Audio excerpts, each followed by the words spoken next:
Hello crafty friends, it's Donna here from Donna is Playing Paper, and I have some see-through cards for you today with a little sneak peek of the autumn foliage in my garden in this photo here. Today's cards are going to be made from acetate, and I've never purchased acetate before. I always use scrap packaging for things like shaker windows, but because it was going to be the whole card, I decided that I would get some acetate sheets and make myself a couple of cards. These cards are for the Stay Crafty with a blog named Hero Challenge. And this month the challenge is Can't Take My Eyes Off You, which includes things with eyes, which includes butterflies. If you'd like to join in the challenge, I'll leave a link to that, as well as links to all of the products that I've used, in the box below. The current challenge is for May 2025, but I'll leave a link that you can follow to see what the current challenge is if you're watching this video later.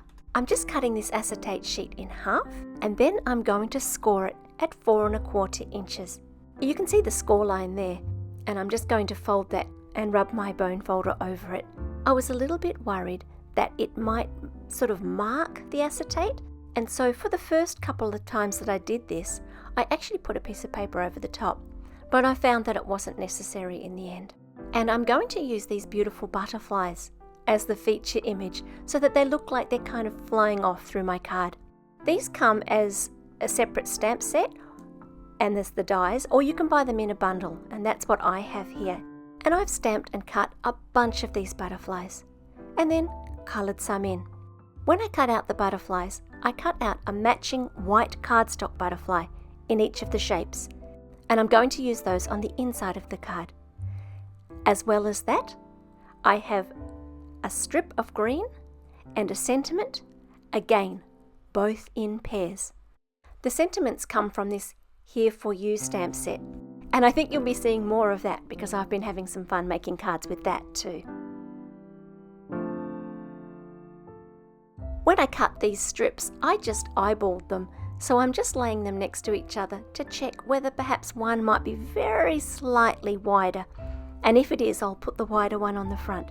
But it looks like I accidentally got them exactly the same size, and so what I'm going to do is now put one on the inside. It's a little bit harder to see on the video, but you can actually see the line of glue on the inside of the card, and so putting this extra strip on the inside is going to hide that little line. And the same thing for the butterflies. I'm going to put some tape on the back of my coloured butterfly and on the front of the die cut butterfly. Some of these are symmetrical, so it wouldn't matter which way you go round, but some of them are very slightly different, so I'm being careful to put the tape on the front. And you can see on the back of that butterfly there where the Copic ink has sunk into the card, which is what it's supposed to do. That's how it blends so nicely. But by adding this extra butterfly on the inside of the card, I'm going to both hide that, but also provide a little space for you to write a message running down the butterflies.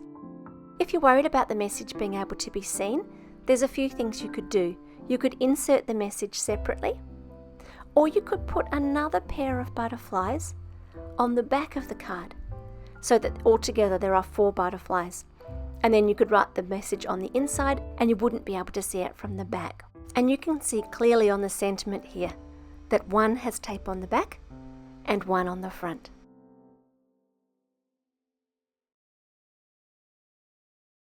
I've made 2 of these cards almost the same, just a slightly different colour strip and a slightly different sentiment, but both from the same set. They're not complicated cards to make, but that see-through element makes them so much fun. So I'll leave you with some more photos of the cards, including a few more with a bit of garden background so that you can really see what they look like to look through.